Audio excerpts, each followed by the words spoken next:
धन्यवाद कीर्तन में भाग लेने के लिए। अभी हम लोग मंगलाचरण करते हैं। ओम अज्ञानतिमिरान्धस्य ज्ञानाञ्जन शलाकया चक्षुन्मीलितं येन तस्मै श्री गुरुवे नमः। श्री चैतन्य मनोभीष्टं स्थापितं येन भूतले स्वयं रूप कदा मह्यं ददाति स्वपदान्तिकं। वन्देऽहं श्री गुरु श्रीयुतपदकमलं श्री गुरु वैष्णवांच च श्री रूपम साग्र जातम सहगण रघुनाथम वितम तम सजीवम स्वाधेतम सावधूतम परिजम सहितम कृष्ण चैतन्य देवम श्री राधा कृष्ण पादान सहगण ललिता श्री विशाखा वितांत च नम ओम विष्णु पादाय कृष्ण प्रेष्ठाय भूतले श्रीमते भक्ति वेदांत स्वामी इति नामने नमस्ते सारस्वती देवे गौरवाणी प्रचारिणी निर्विशेषा शून्यवादी पाश्चात देश दारिणी वांछा कल्पतरुभ्यश्च कृपा सिन्धुभ्य च पतितानां पावनेभ्यो वैष्णवेभ्यो नमो नमः। नमो महावदान्याय कृष्ण प्रेम प्रदायते कृष्णाय कृष्ण चैतन्य नामने गौरत्से नमः। हे कृष्ण करुणा सिंधु दीन बंधु जगतपते गोपेश गोपिका कांत राधा कांत नमस्तुते। तप्त कांचन गौरांगी राधे बिंदावनेश्वरी विषभानुसुते देवी प्रणमामि हरिप्रिय। नीलांचल निवासाय नित्याय परमात्मने बलभद्र सुभद्रायां जगन्नाथाय ते नमः। जय श्री कृष्ण चैतन्य प्रभु नित्यानंद श्री अद्वैत गदाधर श्रीवासादि गौर भक्तवृंद मुखम करोति वाचालम पंगुलंघ्यं यत्कृपातमहं वन्दे श्री गुरु मदीनतारिणं परमानंद माधवम श्री चैतन्य ईश्वरं। हरे कृष्ण कृष्ण कृष्ण हरे हरे हरे राम राम राम हरे।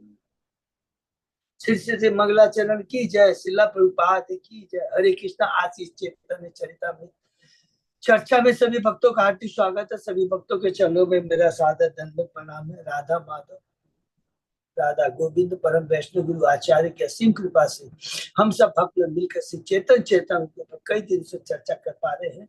आदि लीला के अध्याय 12 में है शीर्षक अद्वैताचार्य तथा गदाधर पंडित के विस्तार। उसके पहले हम लोगों ने आदि लीला में 11 अध्याय या 12वें अध्याय तक अभी तक जो भी चर्चा की है उसको संक्षेप में दोहराते हैं।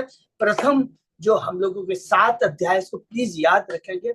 ये पूरा तत्व है जो मंगलाचरण के 14 श्लोक के माध्यम से पूरा तत्व के बारे में बताया गया है। प्रथम 4 अध्याय में चैतन्य तत्व के बारे में, उसके बाद में 5वां अध्याय में नित्यानंद तत्व के बाद में 6वें अध्याय में अद्वैताचार्य के बारे में, 7वें अध्याय में पंच तत्व के बारे में बताया गया। तो ये 7 अध्याय बहुत इंपॉर्टेंट है। और प्रथम जो 4 अध्याय चेतन तत्व है उसके अंदर में प्रथम अध्याय में हमने देखा कि कृष्णराज के विराज गोस्वामी कहते हैं कि देखो ये जितने भी गुरु भक्त ईश्वर कृष्ण शक्ति अवतार प्रकार कृष्ण यही 6 रूपे कोरे ने विलास। स्वयं कृष्ण इसी 6 रूपों में विलास करते। कौन कौन है? गुरु है, भक्त है, ईश्वर है, भगवान के अवतार है, भगवान के अंश प्रकाश माने बलराम और भगवान की अंतर्गत शक्ति। इसका हमने बहुत डिटेल में पढ़ा कि गुरु शिक्षा गुरु दीक्षा गुरु होते हैं। ईश्वर के बारे में स्वयं भगवान है, भक्त अवतार है, अद्वैताचार्य है और भगवान के विस्तार है। और भगवान की शक्तियों के बारे में हम लोगों ने पढ़ा कि गोपियां जो है जो वृंदावन की गोपियां हैं और उसके बाद में द्वारका की जो रानियां हैं और बैकुंठ की लक्ष्मियां हैं। लेकिन इसका ओरिजिनल स्रोत कौन है? राधा रानी। राधा रानी से गोपियां, गोपियां से महेशिया देवा जो कि द्वारका की रानी है और उनसे फिर आगे विस्तार है बैकुंठ की लक्ष्मी। बहुत सुंदर तत्व बहुत कम मिलता है, ये हमको मिला। उसके बाद में हम लोगों ने पढ़ा कि दूसरे अध्याय में कृष्ण तत्व के बारे में, चैतन्य तत्व के बारे में पढ़ा कि भगवान से ही सब कुछ निकलता है। कृष्ण ही सर्व कारण कारणम है और ब्रह्म परमात्मा और भगवान भी जो क्या है उनकी ब्रह्म जो परमात्मा है यह भी भगवान के ऊपर ही आश्रित है। तीसरे अध्याय में हमने पढ़ा भगवान के प्राकट्य के बाह्य कारण दिव्य प्रेम का जो उन्होंने द्वापर युग में नहीं दिया था उसका वितरण करना था। कलयुग का जो युग धर्म है, नाम संकीर्तन उसका प्रचार करना था, और अद्वैताचार्य की हुंकार को सुन करके भगवान इस धरा पे आते हैं। चौथे अध्याय में चैतन्य महाप्रभु के अवतार के अंतरंग कारण, 3 कारण कि राधा रानी की भक्ति कैसी है, मेरे में ऐसा क्या है जिसके प्रति राधा रानी आसक्त होती है, और मेरी भक्ति करके राधा रानी को क्या दिव्य आनंद का अनुभव होता है। तो ये 4 अध्याय 6 मंगलाचरण के श्लोक, जिसमें चैतन्य तत्व के बारे में हमने, 5वां आता है दूसरा तत्व नित्यानंद तत्व है, जो अध्याय 5 में है, और मंगलाचरण के 5 श्लोक है, 7, 8, 9, 10, 11। कौन है चैतन्य सॉरी नित्यानंद प्रभु? भगवान श्री चैतन्य महाप्रभु कृष्ण के बलराम, उनके द्वितीय शरीर है बलराम या नित्यानंद। वो अपने को 5 रूप में वो धारण करते हैं। प्रथम जो 4 महाशंकर, कांडोदक्षा विश्व, गर्भोदक्षा, सृष्टि का काम में मदद करते हैं भगवान, तो इन्हीं से सारे अवतार भी निकलते हैं, इसको ऐड कर देंगे। और उसके बाद में अनंत शेष है, जो भगवान की सेवा में काम करते हैं, जो भी भगवान लीला करते हैं उसमें ये मदद करते हैं। अध्याय 6 में अद्वैताचार्य की तत्व बारे में पढ़ा, और मंगलाचरण के श्लोक है 12 नंबर, 12 और 13, सॉरी 2 बोलेंगे, 12 और 13। इसके अंदर में हमने पढ़ा कि कौन है अद्वैताचार्य? अद्वैत माने भगवान से अभिन्न, और आचार्य इसलिए क्योंकि भगवान के आदेश और भगवान के नाम का प्रचार कहलाते हैं। और भाव क्या? दास्य भाव है। विष्णु तत्व होने के बाद भी अद्वैताचार्य नित्यानंद का कौन सा भाव है? दास्य भाव है, बहुत इंपॉर्टेंट। 7वां अध्याय में भगवान चैतन्य के 5 स्वरूप है, जिसके बारे में हमने पढ़ा। श्री कृष्ण अद्वैत चैतन्य महाप्रभु भक्त है, बलराम भक्त विस्तार है, भक्त स्वरूप है, अद्वैताचार्य भक्त है, भक्त अवतार है, गदाधर पंडित शक्ति है, और श्रीवास शुद्ध भक्त है। और इसमें हमने बहुत डिटेल में पढ़ा कि किस प्रकार चैतन्य महाप्रभु ने प्रकाशन जैसे कट्टर मायावादियों को भी भक्त बना दिया। हरि बोल। 8वां अध्याय में हमने पढ़ा कि लेखक ने ये क्यों बुक्स लिखी, लिखने का ये कारण क्या है।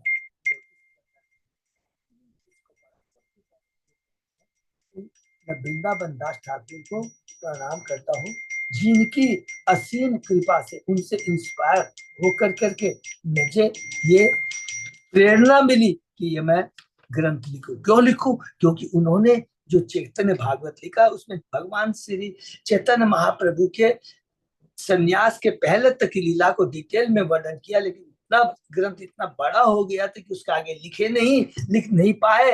वो भी है तो उनसे इंस्पायर होकर उन्होंने चैतन्य महाप्रभु के संन्यास के बाद की लीला को डिटेल में लिखा है। वृंदावन दास ठाकुर नारायणी के पुत्र है, नारायणी को श्रीवास की भतीजी है। और उसके बाद में दूसरा उनको इंस्पायर कौन किए? हरिदास पंडित।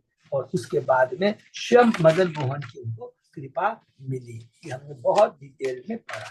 तो ये लिखने का कार्य 9वें अध्याय से शुरू होता है। हमने पढ़ा कि भक्ति का कल्प वृक्ष, जो भगवान चैतन्य महाप्रभु ने उस वृक्ष को उन्होंने बोया, उस बीज स्थापित किया, उसी के माली बने, तना बने, उनकी शाखाएं बने। और इसका जो बीज, जो प्रथम बीज कौन हुआ? माधेंद्रपुरी, हरि बोल। और उसके बाद में ईश्वरपुरी। और जो तना है, तो मैन तने कौन कौन है, जो हमने अभी पढ़ा और अभी पढ़ भी रहे हैं, नित्यानंद प्रभु। और दूसरे तना है अद्वैताचार्य। और कहते हैं देखो, मैंने तो वृक्ष बो दिया और फल निकल रहे हैं, लेकिन मैं अकेला माली क्या करूंगा? इसलिए कहते हैं भारत भूमि से जन्म हो लो जा, जन्म सार्थक करी, करो परोपकार। 10वें अध्याय में, और अब हम लोग पढ़ रहे हैं 10वें अध्याय में चैतन्य महाप्रभु के संत की शाखाएं, उपशाखा जो पढ़ा है, सॉरी हम लोगों ने पढ़ा, 3 भाग में बटा है ये। पहला बंगाल और उड़ीसा के जो भक्त हैं, जो कि हम लोग ने बहुत सुंदर डिटेल में पढ़ लिया है, जिसको सपोर्ट कर दिया अच्युतदास प्रभु ने, कि किस प्रकार 90 शाखाएं हैं। श्रीवास ठाकुर से शुरू होती है, जगाई मगाई तक खत्म होती है। उसके बाद में हम लोगों ने पढ़ा जगन्नाथपुरी के भक्त के बारे में। उसमें बहुत सब को मालूम है बहुत अच्छे से, सार्वभौम प्रभु है, हरिदास ठाकुर है, माने बहुत सारे लोग हैं जिसके बारे में हमने, रामानंद राय हैं, अलग अलग हम लोगों ने पढ़ा। और विशेष करके हम लोगों ने पढ़ा कि जो 3.5 विश्वास पात्र हैं चैतन्य महाप्रभु के, सिक्की माहिती, रामानंद राय, स्वरूप दामोदर, और सिक्की माहिती की छोटी बहन है जिसका नाम है माधवी। ये 3.5 माधवी को क्यों दिया गया? क्योंकि वो माता है, स्त्री है इसे। और वाराणसी के हम लोगों ने पढ़ा 3 है, चंद्रशेखर आचार्य, तपन मिश्र, और तपन मिश्र के पुत्र हैं रघुनाथ भट्ट गोस्वामी। और तपन मिश्र के यहाँ चैतन्य महाप्रभु जब बनारस में रुके थे तो उनके यहाँ प्रसाद लेते थे, लेकिन रहते थे चंद्रशेखर आचार्य के यहाँ। उसके बाद में 11वें अध्याय में हम लोग प्रवेश करते हैं। उसमें नित्यानंद प्रभु की शाखा है, उसमें बहुत सुंदर है। स्टार्टिंग होता है वीरभद्र गोसाई से, जो उनके पुत्र हैं। और उसके बाद में विशेष हमने पढ़ा रामदास, जिनका नाम आगे चल के अभिराम ठाकुर पढ़ा, गंगाधर दास, माता जाह्नवी, हरि बोल, और सूर्यदास सरखेल। कौन है सूर्य सरखेल? जिनकी 2 पुत्र है, पुत्री है, सॉरी, वसुधा और जाह्नवी, जिनका ब्याह नित्यानंद प्रभु से होता है। और उसके बाद में हम लोगों को बताया अच्युत दास ने प्रभु, जो 76वीं शाखा है वो है वृंदावन दास ठाकुर। तो 75 तक मिला था, लेकिन माने स्टार्टिंग होती है वीरभद्र से, और अंत में बताया 76वीं 76 शाखा है वो क्या है? वृंदावन दास ठाकुर है। वो उसके बाद 12वें अध्याय में जो कि हम लोग चर्चा कर रहे हैं, उसके अंदर में हमने पढ़ा है, अभी तक जो पढ़ा है, अद्वैताचार्य तथा गदाधर पंडित दोनों की शाखाओं के बारे में लिखा है। तो अद्वैताचार्य की जो है उसमें हमने लिखा कि 2 भाग हैं, एक तो उनके असली अनुयायी है और एक नकली अनुयायी है। तो श्री अद्वैताचार्य महाप्रभु की कौन सी है? पहले तो नित्यानंद पहली तना है और दूसरा अद्वैताचार्य उनकी दूसरी तना है। तो उनके 6 पुत्र हैं। प्रथम जो 3 पुत्र हैं अच्युतानंद, कृष्ण मिश्र और गोपाल दास है, याद रखेंगे। और बाकी जो 3 पुत्र हैं बलराम, स्वरूप और जगदीश, ये 3, इनके बारे में लिखा है। तो हम लोग अभी प्रथम जो 3 पुत्र उसके बारे में हम लोग पढ़ रहे हैं। अच्युतानंद के बारे में हमने पढ़ा, वो गदाधर पंडित के शिष्य थे और वे चैतन्य महाप्रभु के प्रिय भक्त थे। कौन? पहले पुत्र अच्युतानंद। दूसरे पुत्र हैं कृष्ण मिश्र, जिनका नाम है, जिनके हृदय में चैतन्य महाप्रभु सदैव विराजमान रहते हैं। और तीसरा पुत्र जो है गोपाल, बहुत सुंदर उसकी लीला हम लोगों ने पढ़ा, जिसकी विशेषताएं अद्भुत है।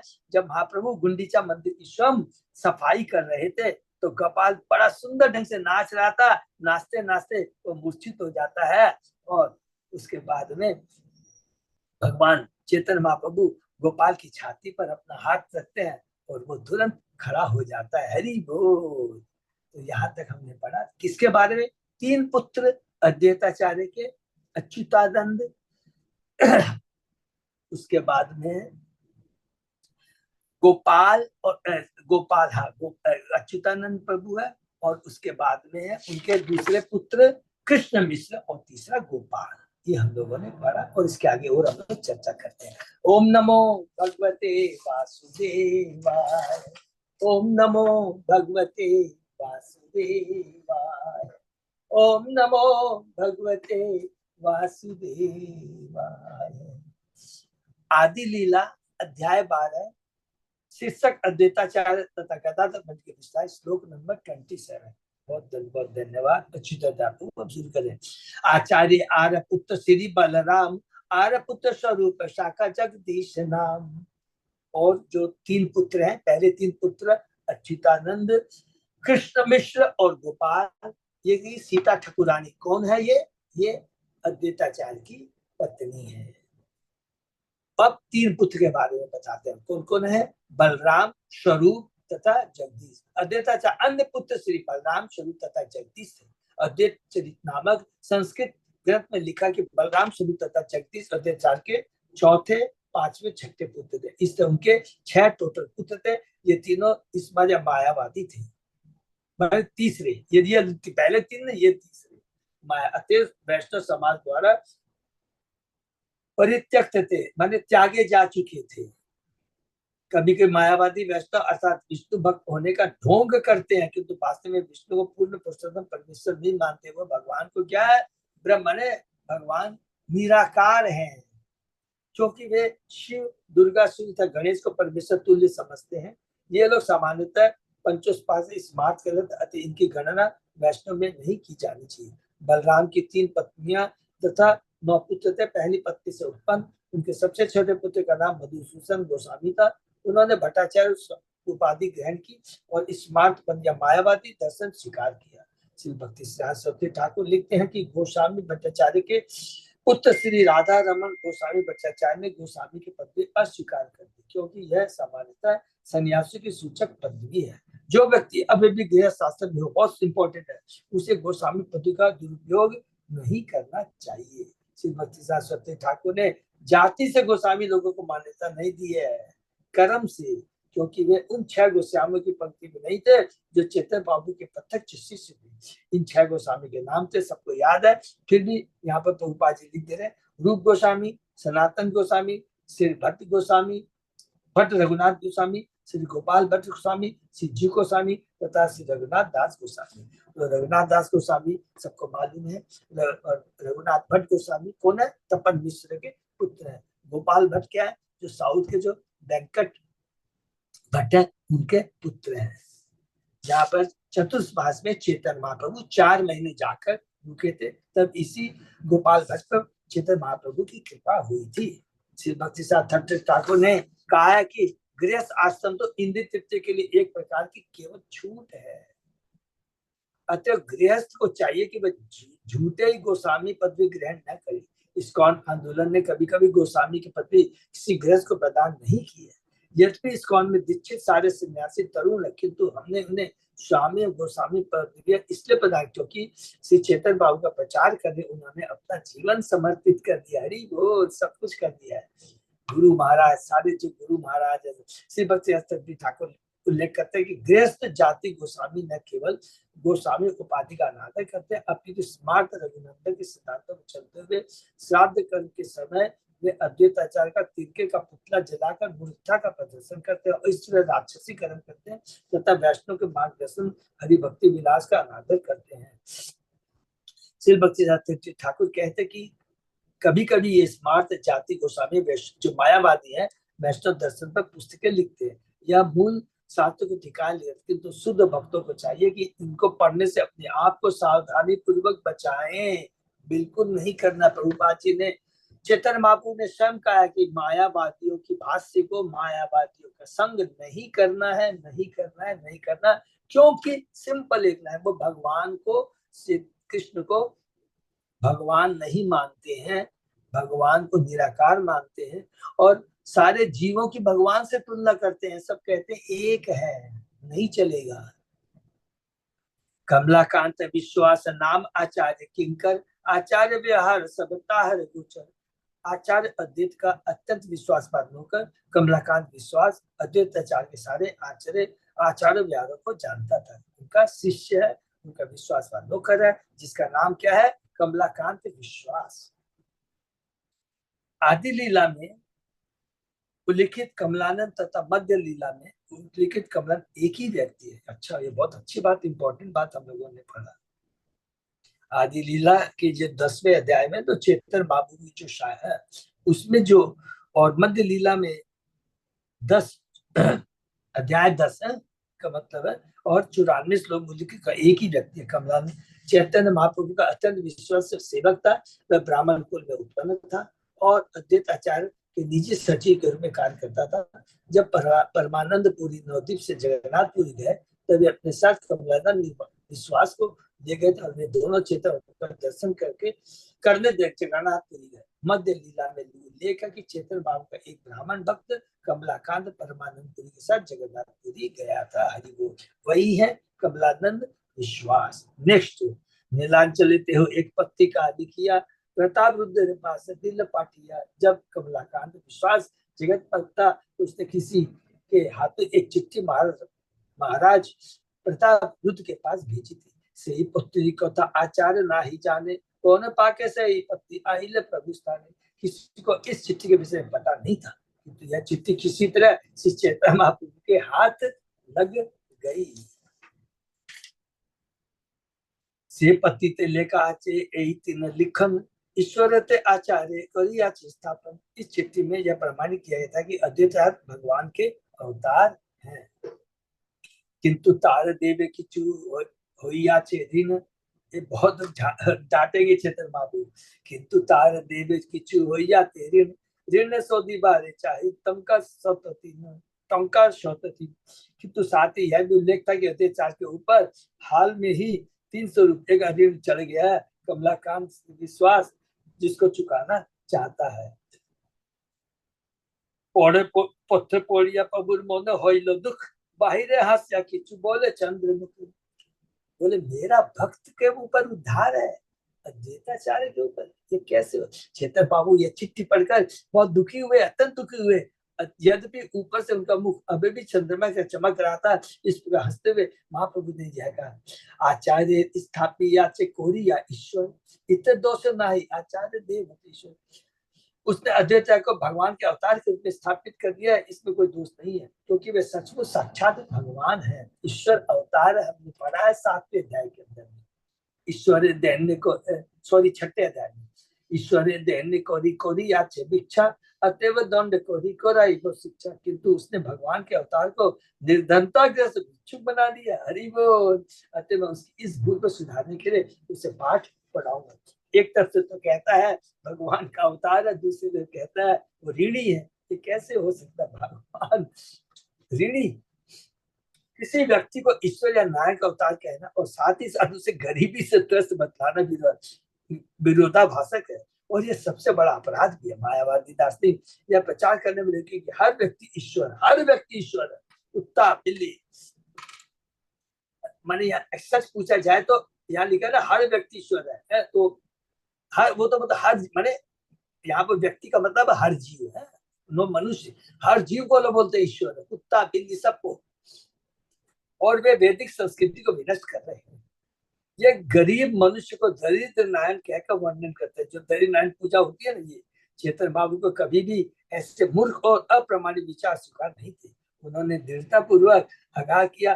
देखिए ये बहुत इंपॉर्टेंट है, मायावादी भाषा सुनीले हो सर्वनाश।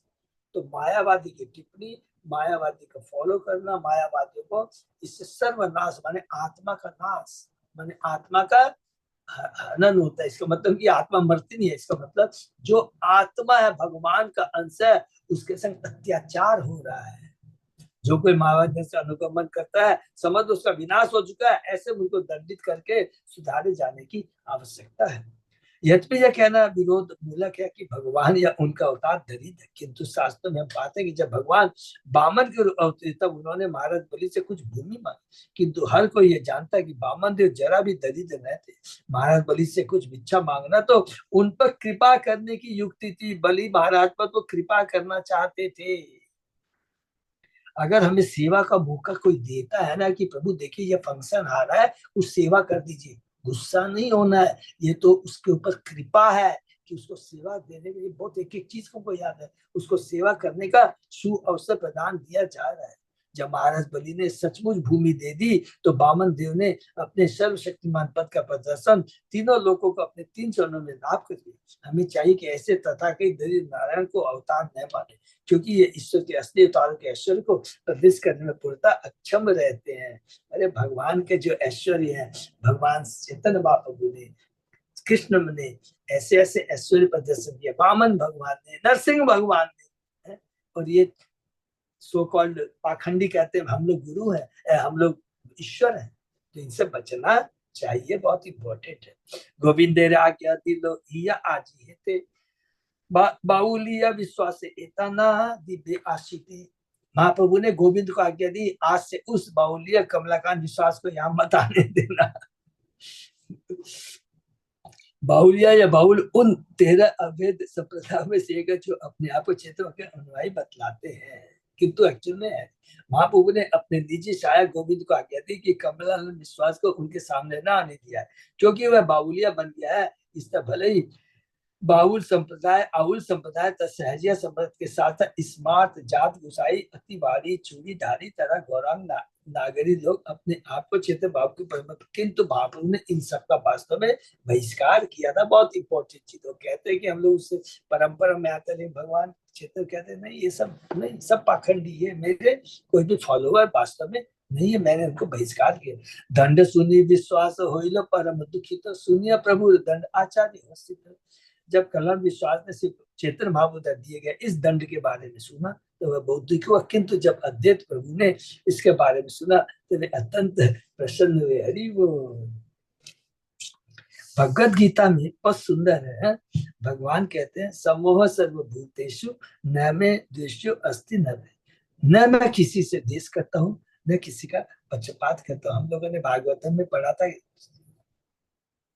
परीक्षित महाराज सुखदेव गोसाई तो भगवान भी क्या पक्षपात करते हैं, तब सबको याद है भगवान कैसे पक्षपात नहीं करते हैं। फिर उन्होंने अजामिल की कथा सुनाई थी, हम लोग पढ़े थे ना, सब बहुत सुंदर है। चूंकि पूर्ण पुरुषोत्तम भगवान सबके लिए सम है, अतः न तो उनका कोई शत्रु है न कोई मित्र है। चूंकि प्रत्येक जीव पूर्ण पुरुषोत्तम भगवान का अंश या पुत्र है, अतः वे किसी का पक्षपात करके न तो उससे शत्रु मान सकते न मित्र। अतः जो महाप्रभु ने कमलाकांत विश्वास को दंड दिया कि वह उनके पास ना आए, तो यह दंड उसके लिए अत्यंत कठोर था, किंतु अद्वैत इस दंड का आंतरिक आशय समझकर प्रसन्न थे, क्योंकि वे समझ गए कि वे महाप्रभु ने वास्तविक पर कृपा की है, इसलिए वे तनिक भी दुखी नहीं हुए।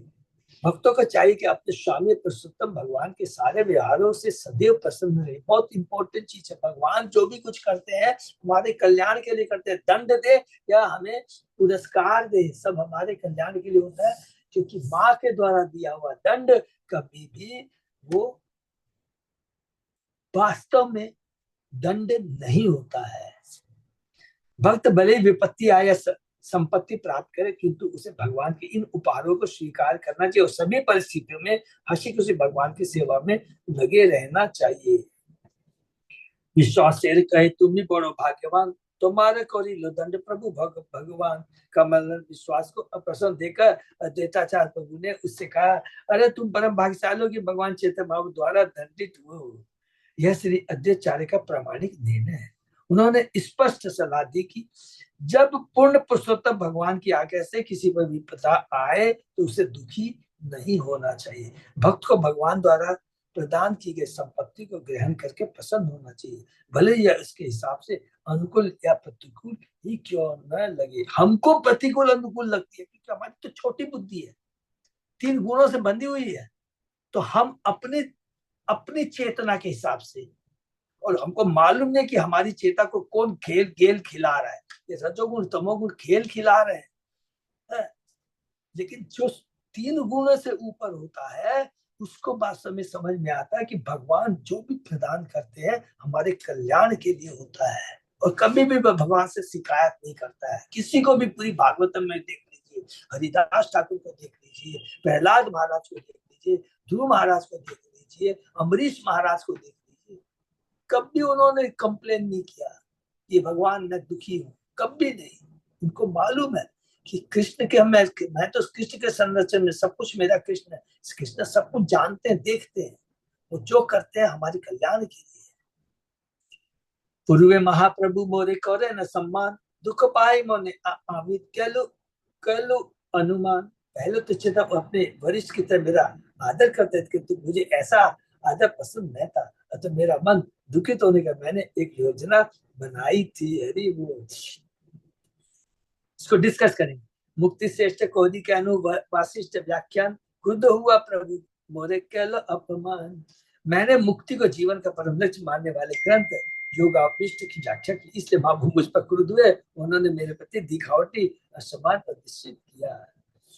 भगवान को उनको दंड चाहिए था, तो उन्होंने मायावाद की व्याख्या शुरू की। तब चेतन महाप्रभु गुस्सा हो गए, वो भगवान की लात खाना चाहते थे, दंड लेना चाहते थे।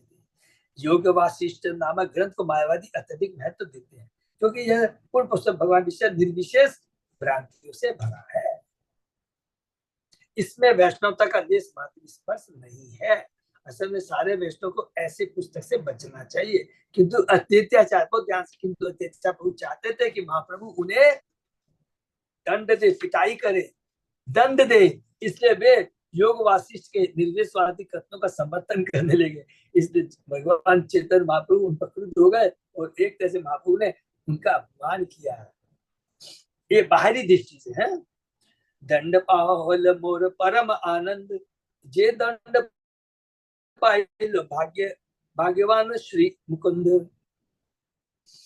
चैतन्य महाप्रभु से प्रताड़ित होकर परम प्रसन्न हुआ कि मुझे भी श्री मुकुंद जैसा दंड प्राप्त हुआ है। श्री मुकुंद चैतन्य महाप्रभु के अच्छे मित्र संगी थे और वे ऐसे अनेक स्थानों में जाते रहते जहाँ वे लोग वैष्णव संप्रदाय के भी थे। जब श्री चैतन्य महाप्रभु को इसका पता चला तो उन्होंने मुकुंद को दंड दिया, उन्हें अपना मुंह दिखाने से मना कर दिया। यद्यपि चैतन्य महाप्रभु फूल के समान कोमल थे, किंतु वे वज्र के समान कठोर थे। फूल के समान कोमल थे माने कैसे है, बहुत ध्यान से पढ़ेंगे। एक मात्र के एक एग्जाम्पल लेके चलेंगे। फूल के समान कोमल थे, जगाई मगाई जैसे लोगों का उन्होंने उद्धार किया। और वज्र के समान कठोर थे माने नीति सिद्धांत में बहुत कठोर थे। काला कृष्णदास, हम लोग बहुत एग्जाम्पल पाएंगे, बहुत स्ट्रिक्ट थे, माताओं के प्रति बहुत स्ट्रिक्ट थे। यदि कोई तो जो काला कृष्णदास की मध्य लीला में लीला पड़े, भगवान चैतन्य महाप्रभु ने त्याग दिया। तो नीति सिद्धांत में वो बहुत कठोर थे। कोई मायावादी सिद्धांत को अपनाता है चैतन्य महाप्रभु नहीं मानेंगे। हाँ, किसी ने गलती कोई की जघन्य से जघन्य कार्य भी कर दे, लेकिन महाप्रभु के शरण में आया, महाप्रभु ने उसका उद्धार किया। लेकिन सिद्धांत से वो कभी कॉम्प्रोमाइज नहीं करते थे। ये हम लोग के लिए एक शिक्षा है। किंतु वज्र के समान कठोर भी थे और हर व्यक्ति मुकुंद को शिक्षक के समक्ष भेजने में भय खाता है। इसलिए मुकुंद ने अत्यधिक दुखी होने के कारण अपने मित्रों से पूछे क्या कभी उसे महाप्रभु का दर्शन करने दिया जाएगा। जब भक्त ने यह प्रश्न लेकर महाप्रभु के पास, उन्होंने उत्तर दिया, मुकुंद लाखों वर्ष बाद मेरा दर्शन तुझे पा सकेगा। जब लोगों ने यह जानकारी मुकुंद को दी तो वह हर्ष से नाचने लगा। जब महाप्रभु ने सुना कि लाखों वर्ष बाद दर्शन पाने के लिए वह तैयार पर चेक कर रहा था तो उन्होंने उसे तुरंत वापस आने को कहा। चैतन्य बाबू क्या परीक्षा लेते हैं। अभी हम लोग जैसे होते, प्रभु इतने दिन से हम लोग तपस्या कह रहे और आप कहते हैं लाखों जन्मों के बाद आपकी कृपा मिलेगी। प्रभु फिर फायदा क्या आपकी भक्ति करने का। अरे हम तो थक गए। लेकिन जो भगवान के बोलने के तत्व को समझता है, भगवान ने ये तो गारंटी देते कि तेरा कल्याण होगा, तेरा उद्धार होगा। सोचिए, इसका मतलब भगवान ने अपने संरक्षण में ऑलरेडी दे चुके हैं। तो हम लोग को वही है, भक्ति करते रहना है, क्योंकि भगवान ने कहा न मैं भक्ता परिष्यति, भक्ति कभी विनष्ट नहीं होती, भक्तों का विनाश नहीं होता। ये बहुत बड़ी शिक्षा है कि मुकुंद से के आचरण से हमें सीखना चाहिए। और भगवान ने तुरंत उसको वापस आने को कहा। हरि बोल। चैतन्य भागवत का 10वें अध्याय में मुकुंद के दंड से संबंधित एक कथन है। तो ये चीज वृंदावन दास ठाकुर ने जो चैतन्य भागवत लिखा है उस सब में जगाई मगाई की लीला, मुकुंद की लीला, सब वो डिटेल में दिया, क्योंकि कृष्णदास के दास को चेतन चैतन्य में नहीं कर पाए। ये दंड पाए नहीं कर पाए माने उन्होंने किया नहीं, क्योंकि उनको तो मालूम है तुमको ये सब जाना। तो वृंदावन दास ठाकुर का चेतन भागवत पढ़ो, जो 8वें अध्याय में भी हम लोगों ने पढ़ा, कितना सम्मान देते थे कृष्ण कविराज गोस्वामी वृंदावन दास ठाकुर को। ये दंड पाइल श्री सची भाग्यवती से दंड प्रसा अन्य लोक पाविको। ऐसा ही दंड माता सची देव को मिला, सची देवी को मिला था। भला ऐसा दंड पाने में उनसे अधिक और कौन भाग्यवान हो सकेगा कि सची माता जी को मिला था। वो पता नहीं, यहाँ पर डिटेल में पढ़े भागवत में, उन्होंने भी अद्वैताचार्य के चरणों में एक अपराध किया था। चैतन्य भागवत कांड अध्याय 22 में उल्लेख है कि माता सची देव को इसी प्रकार का दंड मिला था। माता सची ने अपनी स्त्री प्रकृति दिखाते हुए आरोप लगाया था अद्वैत प्रभु ने उनके पुत्र को सन्यासी बनने के लिए उकसाया है। चैतन्य महाप्रभु ने इस आरोप को अपराध मानते हुए सची देव से कहा कि वे अपना अपराध मिटाने के लिए अद्वैत प्रभु के चरण कमलों का स्पर्श करे। अपनी माता को कह रहे हैं। सिद्धांत से चैतन्य महाप्रभु कभी कंप्रोमाइज नहीं करते थे। देखिए प्रभुपाद जी की बहुत बड़ी कृपा। किस तरह हम भक्तों से मिलते हैं, व्यवहार करते हैं, हंसते हैं, पूछते खाते, सब कुछ ठीक है। गुरु महाराज भी बहुत हंसी मजाक कर सब कुछ करते हैं, जैसे चैतन्य महाप्रभु करते थे। बहुत मजाक करते। यार दो तो किस्सा मिल ही गया हम लोग, लेकिन सिद्धांत से कभी भी कंप्रोमाइज नहीं किए। यही कोई तो कही आचार्य तारे को आश्वास आनंदित हो या आइल महाप्रभु पास। इस प्रकार से कमलाकांत को आश्वासन देने के बाद श्री अद्वैत आचार्य प्रभु श्री शिव का दर्शन करने आए। हरि बोल। प्रभु के कहे न तुम्हार ना बुझी ए लीला, आमा होते प्रसाद पाते कोरी कमला। श्री अद्वैत आचार्य ने भगवान चैतन्य से कहा, आपकी दिव्य लीलाएं मेरी समझ में नहीं आती। आशक्ति आप मुझ पर जितनी कृपा करते हैं उससे अधिक कृपा आपने कमलानंद पर की है। हरि बोल। माने यहाँ पर भगवान गुरु गुस्सा होते हैं तो समझ लीजिए हमारा बहुत बड़ी कृपा हो गई, हमारे ऊपर बहुत बड़ी कृपा हो गई। भगवान गुरु माँ जब डांटते हैं तो समझ ली उस दिन हमारा जीवन धन्य हो गया। हमारे को बुझे ना हो प्रसाद, तुम्हारे चरण आमी की कहनो अपराध। आपने कमलाकांत पर जो कृपा की है वह इतनी महान है कि आपने मुझ पर कभी भी ऐसी कृपा नहीं की। भला मैंने आपके स्वरूप में कौन सा ऐसा अपराध किया है कि आपने ऐसी कृपा मुझ पर नहीं दिखाई। हरि बोल। यहाँ पर अद्वैत आचार्य को पहले जो दंड दिया गया उसका संदर्भ है।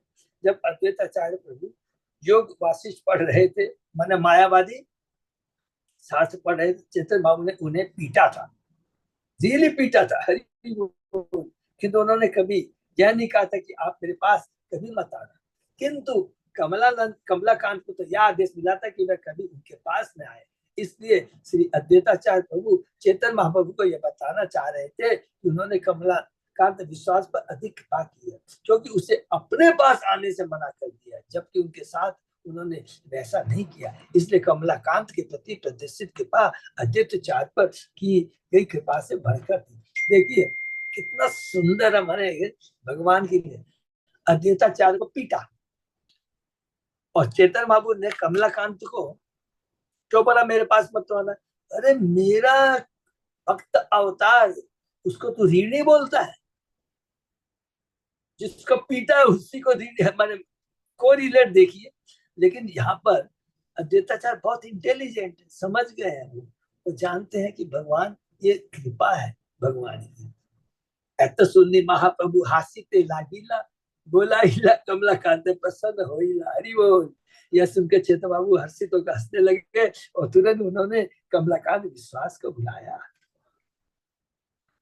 आचार्य कहे हिया के कहनो दिल्ली दर्शन, दुई प्रकार ते करे मोरे विडंबन। ये चीज हम लोग को शायद सबको समझ में आ रहा ना, कमलाकांत कितना प्यार करते हैं अद्वैताचार्य को। अच्छा 300 रुपए तुम्हारे पर उन्हें, आपका ऋण मैं चुकाऊंगा, करें आपका ऋण चुकाएं। ये भाव है कि मैं मेरे अद्वैताचार्य के ऊपर ऋण कैसे हो सकता है। तो उनके माध्यम से, इस लीला के माध्यम से चेतन महाप्रभु बताना चाहते हैं भगवान का भक्त कभी ऋणी होता है क्या, उसको दंड देते हैं। प्रभु जी अद्वैत आचार्य और कमलाकांत आचार्य में ये द्वेष की भावना नहीं थी क्या कि उसको इतना माना प्रभु ने, मेरे को इतना नहीं माना उनको? नहीं, नहीं, ये जो भाव है ना माता जी, ये बहुत आध्यात्मिक लेवल दिव्य भाव है। अच्छा दिव्य आप ये दिव्य भाव है, बहुत दिव्य भाव। इसको हम लोग अलग से किसी समय मिलकर चर्चा करेंगे। जब हम लोग भक्ति में होते हैं, प्रचार करते हैं ना, तो क्या होता है ना, एक दूसरे भक्तों को बहुत प्रेम करते हैं। अरे तुम इतना अच्छा कर रहा है, तुम इतना अच्छा कर रहा है, रियल से। एक तो होता है दिखावटी पाखंडी वाला, वो नहीं, भाव से एक दूसरे को, अरे तुम इतना अच्छा कर रहा है, मैं तुमसे बहुत इंस्पायर हूँ। मैं जिलेसी नहीं है, इंस्पायर हूँ मैं कि तुम इतना अच्छा कर रहे हो, आप मुझ पर कृपा कीजिए, आशीर्वाद कीजिए। हमेशा एक दूसरे भक्तों को ऐसे बोलना, दिल से बोलना है। आप देखेंगे भक्ति में हम लोग कितना हम लोग आगे बढ़ जाएंगे। और एक तो होता है ना, अरे यार तुम इससे ज्यादा प्रचार कर पा रहा है, आज तुमने मुझसे ज्यादा बुक डिस्ट्रीब्यूशन कर दिया, नहीं समझी माता जी। और ये बहुत इंपॉर्टेंट चीजें हैं। चैतन्य महाप्रभु तो जानते ही थे, जान करते उन लोगों को देते थे ये दंड। हाँ, जान माने दंड मिला। रघुनाथ दास गोस्वामी को दंड मिला। रघुनाथ दास को पढ़ेंगे मंदिर लीला में, अद्वितीय दही चिड़ा वो जो होता है ना, वो हम पढ़ेंगे। बहुत सारी लीला चेतन महाप्रभु को, ये भागवत सॉरी चेतन चाहे इतनी सुंदर सुंदर लीलाएं है ना, आंख से आंसू आ जाएंगे। माने चेतन बाबू कितने कृपालु है, ये हम लोग पढ़ेंगे माता जी अलग से, ठीक है ना। तो यहाँ पर ये जो ईर्ष्या वाला प्रश्न ही उठता है, क्योंकि यहाँ पर किसका हम लोग वर्णन कर रहे हैं। यहाँ पर चेतन बाबू, अद्वैताचार्य, गदाधर पंडित, नित्यानंद प्रभु की शाखाओं का वर्णन कर रहे हैं। तो जब वो इतने दिव्य है तो उनमें कोई ईर्ष्या भाव, ये भाव का सवाल ही नहीं उठता है ना माता जी। ठीक है। तब अद्वैताचार्य ने जैसे कहा, देखिए, तब अद्वैताचार्य ने चैतन्य महाप्रभु से कहा, आपने इस व्यक्ति को फिर से क्यों बुलाया और इसे अपने दर्शन क्यों अनुमति दी है? इसने तो मुझे दो प्रकार से धोखा दिया है। क्या क्या है? शून्य प्रभु रमन प्रसन्न होइलो, दुआर अंतर कोता दुहे से जानी लो। जब चेतन महाप्रभु ने यह सुना तो उनका मन प्रसन्न हो गया। केवल वे एक दूसरे के मन की बातें समझ सकते थे। प्रभु को है बाउलिया ऐसे का है कौर, आचार्य लज्जा धर्म नाई से आचार। श्री चेतन बाबू ने कमलाकांत को समझाया, तुम तो बाउलिया हो, जिसको वस्तुओं की सही स्थिति के बारे में ज्ञान नहीं होता। तुम इस तरह क्यों करते हो? तुम अद्वैताचार्य की गोपनीयता को क्यों भंग करते हो तथा उसके धार्मिक सिद्धांतों को क्षति पहुंचाते हो? कमलाकांत विश्वास ने अज्ञानवश जगन्नाथपुरी के राजा महाराज प्रताप से अद्वैताचार्य के 300 रुपये का ऋण समाप्त करने की याचना की थी। ये देखिए कितना सुंदर बात है। इसको बहुत ध्यान से, भाव से, प्रेम से, अज्ञानवश है ये। अच्छा, इसमें भी ये नहीं है कि अरे मैं तुम्हारा ऋण चुका, नहीं, अज्ञानवश कि मेरे प्रभु अद्वैताचार्य इनको पर ऋण है।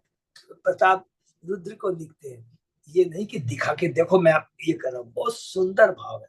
समाप्त की याचना की थी, किंतु साथ ही यह भी स्थापित किया था कि अद्वैत पूर्ण पुरुषोत्तम भगवान के अवतार है।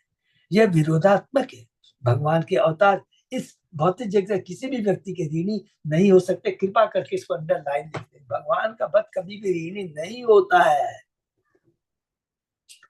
भौतिक दृष्टि से सोचेंगे तो लगेगा बहुत बड़ा अपराध लग जाएगा, लेकिन नहीं। अरे भगवान का अवतार भक्त है। चेतन बाबू इस प्रकार के विरोधाभास से कभी भी प्रसन्न नहीं होते, जिसे पारिभाषिक रूप से रसाभास अथवा एक रस से दूसरे ऊपर दूसरे रस का अतिक्रमण कहते हैं। यह उसी प्रकार का विरोध जिस प्रकार की नारायण का दरिद्र नारायण की पूजा करना। ठीक है ना? माने भगवान तो परम है, भगवान का भक्त परम है, वो तो स्वयं अद्वैत भगवान के अवतार है, कैसे ऋणी हो सकते हैं? ये बहुत इंपॉर्टेंट चीज है। प्रतिग्रह कबू न कोरिबे राजधन, विषय अन्न खाइले दुष्ट होय मन। मेरे गुरु अद्वैताचार्य को धनी पुरुषों या राजाओं से दान कभी स्वीकार नहीं करना चाहिए, क्योंकि यदि कोई गुरु ऐसे भौतिकतावादियों का धन या अन्न स्वीकार करता है तो उसका नाम दूषित होता है। हरि बोल। भौतिकतावादी व्यक्तियों से धन या भोज्य पदार्थ स्वीकार करना अत्यंत खतरनाक होता है, क्योंकि ऐसा करने से दान देने वाले का मन दूषित हो जाता है। बहुत इंपॉर्टेंट बात है। उसके वो सोचता मैंने दिया, इसको मैंने दिया, तो उसके वो तो वो अपराधी हो गया ना। वो बहुत इंपॉर्टेंट चीजें हैं। मन दूषित हो जाता है। दान सन्यासी और ब्राह्मणों को देना चाहिए, क्योंकि ऐसा करने से पाप से मुक्त। इसलिए पुराने जमाने में ब्राह्मण ऐसे व्यक्ति किसी से दान नहीं लेते जो अत्यंत पवित्र न हो। इसको भी प्लीज ध्यान रखेंगे, जो अत्यंत पवित्र ना हो। आज हम लोग क्या करेंगे, कोई सेवा करेंगे तो हम क्या बोलेंगे, आज मेरा जीवन धन्य हो गया, आज मुझे सेवा का मौका मिल गया। आंख से आंसू निकलना चाहिए कि हमें ये मौका मिल गया कि एक गुरु आचार्य वैष्णव को, किसी वैष्णव को घर में बुला के प्रसाद खिलाते। सोचिए मेरा जीवन धन्य हो गया। वैष्णव भूखे नहीं, वैष्णव तो जो आते हैं, किसी के घर में वैष्णव आते हैं, कोई भी भौतिक आसक्ति से नहीं आते। पाखंडी गुरु तो आएगा, लेकिन भौतिक आसक्ति से नहीं आते हैं। उनका तो उद्देश्य है कि चेतन महाप्रभु ने कहा था, जारे देखो तारे को कृष्ण देश, हमारा आगे गुरु तारे। वो तो बेचारे उसके लिए जाते हैं। नारद जी कहाँ भटपट किस लिए जाते हैं? भगवान के आदेश का पालन करने के लिए। और हम लोग उल्टा सोच लें तो बहुत बड़ा अपराध हो जाएगा। इसलिए यहाँ पर लिखा है, जब तक कोई अत्यंत पवित्र ना हो उससे दान नहीं लेना चाहिए। चेतन महाप्रभु ने सभी आध्यात्मिक गुरुओं के लिए यह आदेश दिया। बहुत इंपॉर्टेंट शिक्षा है। ये आदेश दिया है ऐसे भौतिकतावादी व्यक्ति जो अवैध संबंध, नशा, जुआ, तमाशा जैसे पाप में कार्य त्यागना नहीं चाहते, कभी कभी हमारे शिष्य बनना चाहते हैं, किंतु वैष्णव उन पेशेवर गुरुओं की तरह नहीं होते जो अवैध शिष्यों की अवस्था पर ध्यान दिए बिना ही शिष्य स्वीकार करते हैं। बस खाली शिष्य बनाना है, कोई बात नहीं। क्या बोलेंगे, अरे कोई प्रॉब्लम नहीं है, सब कुछ करो, नो प्रॉब्लम, बस खाली मेरे को पैसा देते रहो। शिष्य बनने से पहले विधि विधानों का पालन करने का संकल्प होना चाहिए, तभी एक वैष्णव आचार्य किसी को अपना शिष्य स्वीकार करता है। वस्तुतः वैष्णव को ऐसे व्यक्ति को दान या अन्न तक ग्रहण नहीं करना है जो वैष्णव नियमों का पालन नहीं करता। हरि बोल। ये देखिए, वैष्णव को ऐसे व्यक्तियों से दान या अन्न तक ग्रहण नहीं करना, उनके यहाँ घर में खाना नहीं चाहिए, बहुत इंपॉर्टेंट चीज है। कभी हम लोग बोलते हैं ना, कई बार हुआ ना, दीक्षा ले लिया तो हर किसी के हाथ का बनाया खाया, कुछ नहीं, बहुत बड़ा अपराध हो जाएगा। ये बहुत इंपॉर्टेंट चीज यहाँ पर प्रभुपाद जी तात्पर्य हमें बता रहे हैं। मन दुष्ट हो न है कृष्ण स्मरण, कृष्ण स्मृति बिनु है निष्फल जीवन। जब मनुष्य का मन दूषित हो जाता है तो कृष्ण का स्मरण करना अत्यंत कठिन हो जाता है, और जब कृष्ण के समय में बाधा आती है तो जीवन निष्फल हो जाता है। हरि बोल। इस श्लोक को हम लोग याद कर लेंगे प्लीज, बहुत इंपॉर्टेंट। जैसे ही देखिए हमारी भक्ति में कमी आती जाती है, थोड़ा जितना हमारा भौतिकता के प्रति आसक्ति आएगी तो आध्यात्मिक जो शक्ति है, आध्यात्मिक भक्ति धीरे धीरे क्षीण हो जाती है। जैसा कि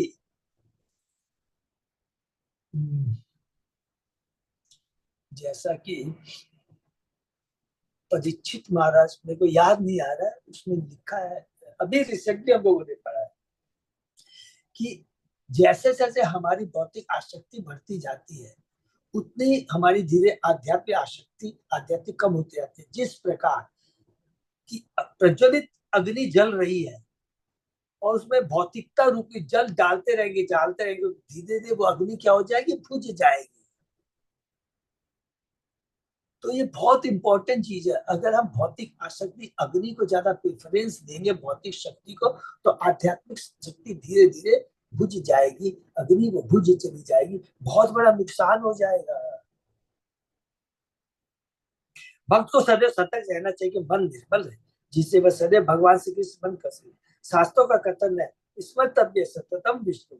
भक्त होने पर मनुष्य को सदैव भगवान विष्णु का स्मरण करना चाहिए। श्री सुखदेव गोस्वामी महाराज परीक्षित को कैंटो 2 में हमने पढ़ा है, बहुत सुंदर है ये उपदेश। स्मर्तव्य नित्य ऐसे भागवत में सुखदेव गोस्वामी ने महापरिषद सदा तस्मात् भास सर्वात्मा भगवान ईश्वर हरि श्रोतव्य कितव्य स्मर्तव्य ताभ्यम स्मर्तव्य अच्छा ताभ्यम। हे राजा भरत के वंशज परीक्षित महाराज, जो व्यक्ति सारे कष्टों से छूटना चाहता है उसे चाहिए भगवान का स्मरण करे, उसकी महिमा का गुणगान करे और उनका स्मरण करे, क्योंकि वे परमात्मा है, नियंता है और सारे कष्टों से बचाने वाले हैं, सारे भय से दूर करने वाले हैं। वह वैष्णव के सारे कार्यों का सारांश है और यही उपदेश यहाँ भी दोहराया गया है। कृष्ण स्मृति बिंदु है निष्फल जीवन। श्री रूप गोस्वामी ने अपने भक्ति शास्त्र का अव्यर्थ कालत्व, वैष्णव को अपने बहुमूल्य जीवन का एक क्षण भी व्यर्थ नहीं गंवाने के लिए अत्यंत सतर्क रहना चाहिए, यह वैष्णव का लक्षण है। किंतु इंद्र तृप्ति में ही रुचि रखने वाले धनी या विषय भूत व्यक्ति की संगति से मनुष्य का मन दूषित हो जाता है और कृष्ण के सदैव स्मरण में बाधा पहुंचती है। कितना भी जितना भी देखिए विषय भौतिकतावादी, इसका बहुत डिटेल में है, हम लोग इसको अलग से समय डिस्कस करेंगे। जो भी भौतिकतावादी है, इसका मतलब ये नहीं है भौतिकतावादी है चाहे वो रजोगुणी लेवल पे हो सकता है, तो सतोगुणी लेवल पे भी हो सकता है, तमोगुणी लेवल पे हो सकता है। बोले प्रभु सतोगुणी लेवल का मतलब क्या हो गया कि बहुत भौतिकतावादी। देखो, अरे हम लोगों को कह रहा मानव सेवा माधव सेवा, देखो हमारा तो एक ही कर्तव्य है, धन दिया है क्या करना है, और इसको परोपकार में लगाओ, कुएं खोदाओ, ये बनाओ, धर्मशालाएं बनाओ, अच्छी बात है। लेकिन क्या होता है, वो भी बंद जाते हैं, उनमें क्या भावना आती है कि मैंने ये काम किया है। तो हमको चेतन महाप्रभु ने भगवान श्री कृष्ण इसके लिए नहीं कहा, भगवान ने तो कहा अगर तेरे पास में धन है तो ये भगवान की सेवा में लगाना है, प्रचार कार्य में लगाना है। तुमको मैं कोई भौतिक किसी को सुविधा प्रदान करने के लिए नहीं कहा है, क्योंकि मैंने जीव के उसके प्रारब्ध कर्म के अनुसार चींटी से लेकर ब्रह्मा तक के लिए उसकी सारी व्यवस्था कर दी है। वर्ड क्या लिखा है, उसके प्रारब्ध के कर्मों के अनुसार। अगर कष्ट लिखा तो मिलेंगे मिलेंगे, भौतिक चीजों को भगवान ने स्वयं भी हर जीव के लिए निर्धारित कर दिया, ईश्वर परिषद में क्लियर लिखा गया है। इसलिए श्री चैतन्य महाप्रभु ने सलाह दी है, असत्य संग त्याग, यही वैष्णव है। वैष्णव ऐसे आचरण करना चाहिए कि कभी भी अभक्त या भौतिकता बातों की संगति न। श्री चैतन्य चेतन मध्य लीला 22-27 में ऐसी संगति से बचने का उपाय है कि अपने मन में निरंतर कृष्ण का स्मरण किया जाए। लोक लज्जा हो, धर्म कीर्ति हो हानि, ऐसे कर्म ना करो कबू यह जानी। इस मनुष्य जन साधन की दृष्टि में अलोकप्रिय हो जाता है, क्योंकि इससे उसकी धार्मिकता तेजस को हानि पहुंचती। एक वैष्णव को विशेषकर जो गुरु का कार्य करता है, कोई ऐसा कर्म नहीं कर रहा है, उसे इस तथ्य के प्रति सदैव जागरूक रहना चाहिए। परम वैष्णव सीधी वैष्णव के बारे में चैतन्य महाप्रभु कृष्णदास कविराज यहाँ पर बता रहे हैं। यही शिक्षा सौभा कार्य सौभे मौने कह लो, आचार्य गोसाई मने आनंद पाई लो। जब चैतन्य बाबू ने कमललाल कांत को यह शिक्षा दी तो वहां पर उपस्थित सारे लोगों ने यही माना कि यह हर एक के लिए हरि बोल। इस प्रकार अद्वैत आचार्य अत्यधिक प्रसन्न। चैतन्य महाप्रभु ने बहुत सुंदर बात की है। इसके माध्यम से सारे वैष्णव को ये इनडायरेक्टली चैतन्य महाप्रभु जी ने सिखाया और अद्वैताचार्य बहुत प्रसन्न हुए। चैतन्य महाप्रभु से वास्तविक आचार्य गुरु वैष्णव के क्या नियम है, उनको क्या किस तरह आचरण करना चाहिए, इसके बारे में सुनकर अद्वैताचार्य बहुत खुश होते हैं। आचार्य अभिप्राय प्रभु मात्र पूजे, प्रभु ने गंभीर वाक्य आचार्य समझे, केवल चैतन्य बाबू हुई अद्वैताचार्य के मनोभाव समझ सके और अद्वैत महाप्रभु के गंभीर उपदेश को समझ सके। यही प्रस्तावे आचार्य बहुत विचार ग्रंथ बाहुल्य भय नारी नारी लिखी बात। इस कथन में अनेक गुह्य विचार है, उन सबको नहीं लिख रहा क्योंकि इससे पुस्तक के व्यर्थ ही बढ़ जाने का भय है। ये कौन कह रहा है ये बात? ये कृष्णराज कविराज गोस्वामी कह रहे हैं अपने इस श्लोक के माध्यम से। कि मान संक्षेप में हम ऐसे बोल देंगे, बहुत इंपॉर्टेंट है। भगवान परम गुरु आचार्य जो कुछ भी करते हैं, बाहरी दृष्टि से हमको लगेगा अरे यार इतने बड़े आचार्य वैष्णव को इस तरह का कर रहे हैं, बहुत बड़ा अपराध लग जाएगा। इसका मतलब हमको गुरु तत्व के बारे में मालूम नहीं है, गुरु पर विश्वास नहीं है, भगवान पर श्रद्धा विश्वास नहीं है। क्योंकि गुरु आचार्य कभी भी ऐसा आचरण नहीं करते हैं, क्योंकि गीता कहती है जिज्ञासा करना अन्यथा कर्म। ये है ना कि जो भी कार्य करे भगवान की तुष्टि के लिए होना चाहिए, अर्थात अन्यथा वो बंधन का कार्य। जिज्ञासा कर्म अन्यथा लोको कर्म बंधन। सॉरी श्लोक याद नहीं कर पा रहा हूँ, बहुत सुंदर श्लोक है, इसको याद है। उनके आदेशों का पालन करना है, उनके तुष्टि के लिए कार्य करना है, माने अनुसरण करना है, अनुकरण नहीं करना है। अनुकरण माने उनकी कोई चीज की नकल नहीं करनी है, तो बहुत उनके चरणों में अपराध हो जाएगा। श्री यदुनानंदाचार्य अद्वैत शाखा तारा शाखा उप शाखा नाई हो लिखा। नेक्स्ट अद्वैताचार्य की 5वीं शाखा श्री यदुनंदन आचार्य थे, जिनसे इतनी शाखाएं तथा उप शाखा निकली कि उन सबको लिपिबद्ध करना असंभव है। तो अभी कमलाकांत विश्वास के बाद में अब हम लोग कितना सुंदर देखे कमलाकांत की लीला कितनी सुंदर की है। उसके बाद भी हम लोग नेक्स्ट पहुंच रहे हैं यदुनानंद आचार्य, इनका भी बहुत सुंदर लीला है। रघुनाथ दास गोस्वामी के प्राधिकृत दीक्षा गुरु यदुनंदन आचार्य थे। दूसरे शब्दों में जब मैंने ये एक्चुअली क्या है ना, यदुनंदन टाइम में बता दें तो गोवर्धन दास और तो मैंने जो 2 भाई थे गोवर्धन दास और यदुधर, 2 भाई है ना, जिनका एक गोवर्धन दास और इनका एक पुत्र है रघुनाथ दास और जिनके पुत्र है, उनके ये आचार्य है यदुनंदन आचार्य, उनके पुरोहित जिनको बोलते वो थे, उन्हीं के बारे में बता रहे। जितने इतनी उपशाखाएं निकली उन सबको लिपित करो। रघुनाथ दास के प्राधिकृत दीक्षा गुरु यदुनंदन आचार्य थे। दूसरे शब्दों में जब रघुनाथ गृहस्थ थे तब आचार्य ने उन्हें घर ही में दीक्षा दी थी। बाद में रघुनाथ गोस्वामी ने जगन्नाथ में श्री चैतन्य बापू की शरण ग्रहण की थी। वासुदेव दत्त रहते हु कृपा भाजन सर्व भावे आसिया चैतन्य चरण। श्री यदुनाचार्य वासुदेव दत्त के शिष्य थे। हरि बोल। ज्यादा सबको मालूम है वासुदेव, हे भगवान इस ब्रह्मांड में जितने जीव दुखी है उनका सारा कष्ट मुझे दे दीजिए। बहुत सुंदर सुंदर लीला है, ये सबके मध्य लीला में हमको मिलेगा। अभी तो हम लोग खाली शाखा उषा के बारे में पढ़ रहे हैं। तो श्री योगेंद्राचार्य वासुदेव कृष्ण और उन्हें गुरु की पूरी कृपा प्राप्ति, अतः उन्होंने सभी प्रकार से श्रीधर महाप्रभु के चरणों को परम आश्रय के रूप में स्वीकार किया था। तात्पर्य, गौर गणेश दीपिका के 140वें श्लोक में बताया गया कि वासुदेव दत्त पहले वृंदावन के गायक मधु व्रत थे। हरे कृष्णा, ये पर हम लोग विराम देते हैं। तो अभी हम लोग किसके बारे में पढ़े? अद्वैताचार्य की शाखा उपशाखाओं के बारे में हमने पढ़ा है। 3 पुत्र है, सबको मालूम है, अच्युतानंद, कृष्ण मिश्र, गोपाल, और उसके बाद में और बाकी जो 3 पुत्र हैं उनको रिजेक्ट किया गया। और उसके बाद में ये जो शाखाएं हैं अच्युतानंद से लेते हुए हम लोगों ने आज कमलानंद के बारे में पढ़ा और यदुनानंद आचार्य के बारे में पढ़ा। और इसके आगे टोटल कितनी शाखाएं अद्वैताचार्य की? 38 है शायद। तो हम लोग उसको आगे पढ़े। हरे कृष्णा, ये पे विराम।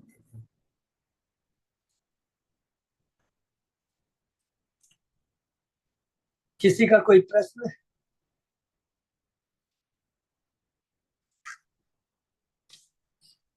बहुत बहुत धन्यवाद सबको।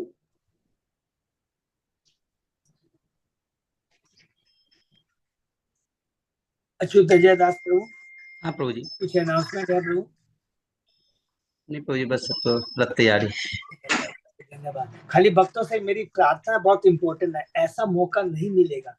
जैसे कि हम लोग चेतन महाप्रभु का प्रभु ने जो लिस्ट दिया उसमें से कुछ सेलेक्टेड लिख लेंगे क्योंकि इनकी सारी लीला है। जैसे श्रीवास ठाकुर है, परम भक्त है, जगाई मागाई है, हरिदास ठाकुर, ये सारे से भक्तों की लीलाएं मध्य लीला में। उसी प्रकार अद्वैता नित्यानंद में सबको याद है वीरभद्र गोसाई, इनको लेकर के हम लोग चलेंगे। वृंदावन दास ठाकुर का है, उसके बाद में अभिराम ठाकुर, ये सब 3-4 है, बहुत ज्यादा में नहीं जाना। और उसी प्रकार भी अद्वैताचार्य की जब हम लोग लीला में कुछ मिलेंगे तो इनको नोट करके रख लेंगे ना, तो इनकी सारी लीलाएं हमको मध्य लीला में बहुत आनंद मिलेगा, बहुत इतना सुंदर आपको सेटिस्फेक्शन हम लोग को मिलेगा ना, और अंत लीला में भी ये काम आएगी। ठीक है ना? तो इतना तो हम लोगों ने पढ़ लिया, बहुत बड़ी कृपा है भगवान की। जो हम लोग पहले 7 अध्याय पढ़े हैं उसमें अभी भी किसी का भी जरा भी कंफ्यूजन हो ना, बिना हिचक के हम लोग मिलकर आपस में चर्चा करेंगे, ऐसा मौका नहीं मिलेगा। तो ये 7वां अध्याय बहुत इंपॉर्टेंट है। उसके बाद में जो ये शाखाएं हम लोग जो पढ़ रहे हैं उसमें जो मैन जो आचार्य हैं तो उनके बारे में पढ़ना है कि किस प्रकार इन्होंने चेतन महाप्रभु की लीला में सहयोग दिया और उस सहयोग के माध्यम से हमको उन्होंने क्या शिक्षा दी है। पूरा देख लीजिए, सठ गोस्वामी को देख लीजिए, सार्वभौम प्रभु को देख लीजिए, रामानंद राय को देख लीजिए, स्वरूप दामोदर को देख लीजिए, इस सब लोगों से भगवान ने लीला की है। उस लीला के माध्यम से भगवान ने हमें शिक्षा दी है। भगवान कभी भी, पूरा गीता में भी देख लीजिएगा, भगवान ने जितनी भी लीलाएं की है अपने भक्तों के माध्यम से की। एक भी आप एग्जाम्पल देख लीजिए, नारद मुनि को देख लीजिए, ध्रुव महाराज को देख लीजिए, प्रहलाद महाराज को देख लीजिए, जो अमरीश महाराज को देख लीजिए, वृत्तासुर को देख लीजिए, इसके माध्यम से कितनी शिक्षाएं दी है। तो भगवान हमेशा लीलाएं करते हैं आनंद उठाने के लिए और हम बद्ध जीवों को शिक्षा देने के लिए। तो इनके जब भी आचरण में आपको कभी लगेगा यार यदि ऐसे हो सकता नहीं, बहुत बड़ा अपराध लग जाएगा। इसलिए केवल उनके आदेश का अनुसरण करना, अनुकरण नहीं करना है। ये इंपॉर्टेंट जो आज की जो शिक्षा है, ये जो कमलानंद विश्वास की जो हमने लीला पढ़ी है, उनके आदेशों का अनुसरण करना, अनुकरण नहीं करना है। हरे कृष्ण। ठीक है। और प्रभु ये रथ यात्रा के बारे में जो हमारा जो भजन जो है, माता जी लोग, आपको सबको मालूम पड़ गया होगा, जगन्नाथ जी को 2 स्लॉट मिले हैं, तो वो आपस में डिसाइड कर लेंगे कौन कैसे करेगा। ठीक है ना? हाँ। हरे कृष्ण। और बाकी तो और सेवाएं हैं किड्स की, और बाकी कोई आज मेरा भक्ति बीच में अभी बस तुरंत निकलूंगा, सीडीसी मीटिंग है, उसमें भी वो जैसे भी सेवाओं के बारे में कुछ आएगा तो मैं आप लोग से शेयर करूंगा। ठीक है? बस सेवा के लिए तैयार रहिए। हरे कृष्ण। मुझे लॉन्ग ट्रिप का खाली बता दें, सबने फॉर्म भर दिया होगा आई थिंक। लॉन्ग ट्रिप का मेरे ख्याल से सब किसी को कंफ्यूजन नहीं होगा, सबने भर दिया है ना? तो प्लीज, क्योंकि ये एक कैटेगरी के भी रूम ज्यादा नहीं, ओनली 30 रूम्स है, 30। हाँ, ये याद है। और बी कैटेगरी के ज्यादा है, ठीक है, लेकिन फिर भी 300 लोग से ही लिमिटेड है। तो सबसे अच्छा रहेगा पहले जल्दी से फॉर्म फिलअप कर दे, तो फर्स्ट कम फर्स्ट बेसिस पर क्या होगा, उस हिसाब से रूम मिल जाएगा। ठीक है, हरे कृष्णा। बहुत बहुत धन्यवाद। आज तो विराम करते हैं सोमवार से साथ।